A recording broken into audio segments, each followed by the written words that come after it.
That's right, my friends, we have a very scary snapshot. That's right, finally here in Java Edition, we get to see the Warden and the ancient city. That's right here. Ah! Yeah, the ancient city that's behind me right here.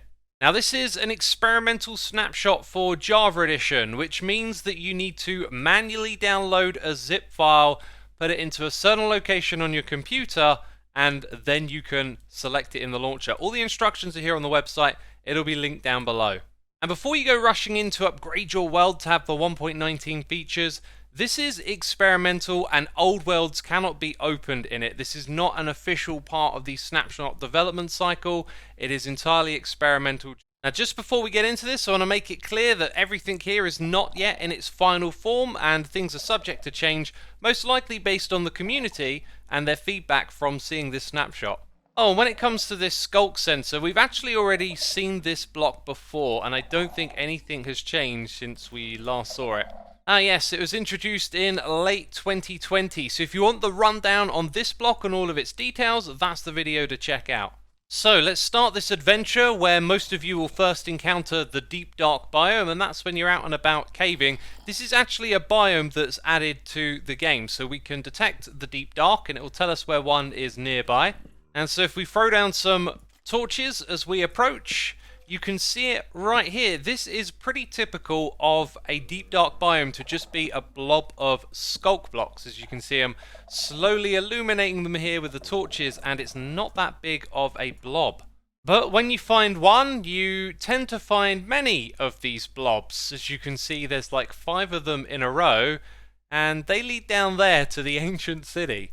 Now, I don't know if it'll do this every time you find some. You have to explore thousands and thousands of blocks to find these biomes, and right now I'm actually at Y78, which is above the water height of the world, so these things can generate really high up. And if we just take a zoomed out look at this area where you can find this biome, it really does generate all over the place, so if you find some, you might be exploring for a long time before you find an ancient city. But hopefully it might just be as epic as this. These dripstone formations up in the ceiling, blotches of the Deep Dark everywhere in this massive cavernous cave, and over here it does indeed lead down to an ancient city. Now, these blobs will be home to all of the Sculk blocks, the veins, the full blocks. We've even got a Sculk Shrieker over here, and you can find sensors and Sculk Catalysts too. Now, if you want to obtain any of these blocks for yourself, you're going to need Silk Touch, and the default tool is a hoe to break them as fast as possible. Some of the blocks you can't actually pick up unless you're using the hoe like the Catalyst, but basically get a Silk Touch hoe and you can pick up all of these. And please excuse the sounds. We're going to hear a lot of this while we're recording, and a lot of the sounds are terrifying. We can, of course, avoid that by sneaking. This will stop the sensors from detecting us. Another thing that we can do is put wall blocks between us and the sensor. This allows us to make a racket without setting that off. But one of the functions of the Sculk block here is to prevent you from doing that. So, as you can see, placing wall blocks on these ones actually sets off the sensors, but not on regular blocks. And then the veins have a couple of unique properties too, like being able to be waterlogged, but also stopping water from flowing into them without popping off, as you can see here. And the way to farm them is not with bone meal, that does nothing. Now, the way to farm both of these blocks is with the Sculk Catalyst. It has a radius of 8 blocks around it, where it will look for the death of mobs, and it will take their XP and then use it to create more of these blocks nearby. And did you see that animation? It was absolutely gorgeous, so obviously we've got to see that a couple more times. So what we see first is like an animation on the block, and then what's called the bubbling charge, and it also just generated a Sculk sensor. That's another thing that it can do. Now, the amount of blocks that gets converted is related to the amount of XP that drops. There is another factor too, and that's the distance that it has to travel. So the further out it travels to create new blocks, it'll end up creating less of them overall. So if you have a mob farm right next door, in the beginning it's going to create a lot of blocks, but as time goes by, it'll get less and less effective as it spreads further and further out. And you can't just throw XP bottles at it, it gets the XP from the mobs when they die. Now obviously you're probably thinking about building a farm, and that's a great idea. However, make sure there aren't any Sculk Shriekers nearby, because all of this activity will set those off, and that is how the Warden spawns. And I think we should just take a moment to check that out. We're going to see this in more detail later on. But there it is. Our eyeless friend, the Warden. Now here on the website, it gives us some clues as to how the Sculk Shrieker works, saying that initially it might take some time for the Warden to arrive. It's off in the distance, but once it gets close enough, then a Warden will summon nearby. And I'm really not sure as to if it's referring to some technical details here, because in my experience, you just have to set them off once and a Warden appears. So let's go ahead and set off this one right here. It has cool sound effects and an awesome animation. It got activated straight away, and there's the Warden. And what about this one here? Will it summon it first time again? Yep, it's summoning it first time again. Well, this is interesting. There's actually like a radius or a range to the nearest Warden. This thing is not getting set off right now. If I fly back over to this one, you can see that that got activated. Yeah, and my guesstimation is that it's about probably 24 blocks in distance. So you could summon a couple of these Wardens nearby one another. And after about a minute, they get bored and they go back underground. So far in this video, we've had the luxury of night vision and creative mode. And when you're not in creative mode and you summon the Warden, it will use the darkness effect on us, which you just saw right there. Terrifying, right? Look at this, it's coming towards us. Wow. If I open up my inventory, you'll see that it has this icon, and it's called darkness. Oh, I've got to move away from this guy. Now, if you're not a fan of this for whatever reason, in the accessibility settings, you actually have a slider down here. You can control how much of this effect will affect you. Let's actually just put it all the way down to 0. And that will basically turn it off, right? And here's what it's like at about 50%. And immediately I'm dead. And I thought it might be prudent just to do this in the daytime so you can really see how the effect works. I love the way the darkness sort of slid in on those blocks. It has a bit of a heartbeat effect as it kind of fades in and out as well. It looks like I've got particle effects around me too. So we have two big features left to see: the ancient city, the Warden. There's just one more thing I want to cover before. That is a new enchantment that can be found in the loot chests inside of the ancient city, which, by the way, opening up will set off those Sculk sensors. Neither of these chests happen to have them in, but this enchantment is called Swift Sneak, and it comes in 3 levels. Now, inside the ancient city is the only place that you can get these enchantments, so you won't get it inside of an enchanting table, meaning that you'll have to use an anvil to take the book and put it onto another pair of boots. However, this isn't compatible with Depth Strider, Soul Speed, or even Frostwalker. The one other boot enchantment it is compatible with is Feather Falling. Now, you might be able to guess what this enables you to do. When I equip them, you can see that we are sneaking faster. That is the trick right there. And so each level of this is going to allow you to sneak a little bit faster each time. That's level 2. And the first one that we did was level 3, which is the same as walking speed. At least I think it's the same. It looks about the same to me. Maybe it's a tiny bit slower. Oh, I can't believe it! The Warden is going after the bats! Look at that! Oh my god, that's so silly! Oh, get wrecked. So we've already learned a little bit about the Warden, how it's summoned in, and that it takes 60 seconds of it not being aggravated to disappear. One of the ways you can see it's aggravated or not is by looking at its chest. These souls are supposed to kind of like light up. So the bat makes a lot of noise. And as you'll see here, the chest kind of beats a little faster with those souls as it gets angry. And once it hits a certain threshold, then it makes its attack onto the mob. Oh wow, you can actually get the blindness effect while you have night vision. And by the way, the Warden just sniffed me out. I don't know if you heard that sound effect, but it will sniff nearby mobs. That's why it keeps coming towards me. Oh, and so... Oh, there's two of them. So I was supposed to give myself the resistance effect so that we could survive its attack. And now we're just experiencing it in survival. You can see the souls on its chest beating faster, and we can aggravate it by placing torches. If we do that enough, it will come and attack me, but this time, I survive it because I've got resistance. Did you hear that?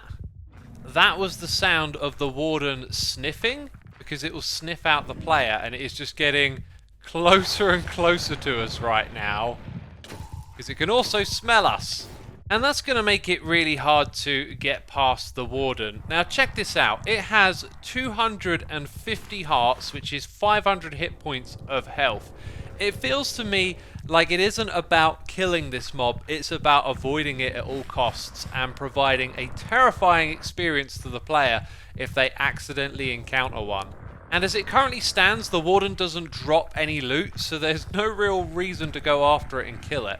Now the Warden can also deactivate a shield of its attack. There you go, it's been deactivated.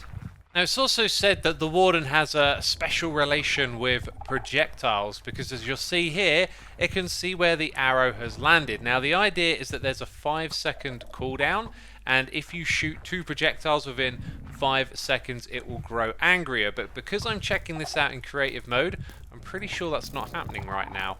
So now we go ahead and do that in survival. It looks like I'm getting sniffed out possibly. So I'm going to shoot over there and see if the Warden goes towards it, which it does.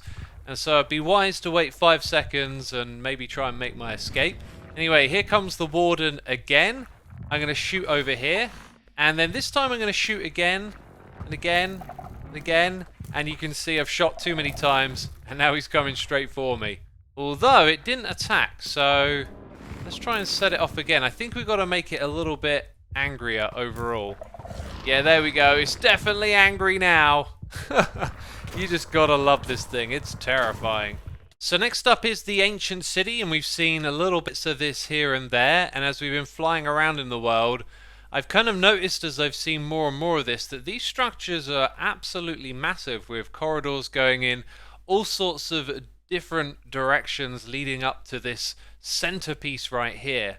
Now it all looks amazing in the dark. It's got a real great sense of atmosphere, but using night vision we can kind of see the fuller scale of the whole thing in one go. We'll probably switch back and forth a little bit here, but I would just like to focus on this thing, which kind of reminds me a little bit of the face of the Warden. I feel like it's got ears on either side, but I've seen a lot of speculation about what this is.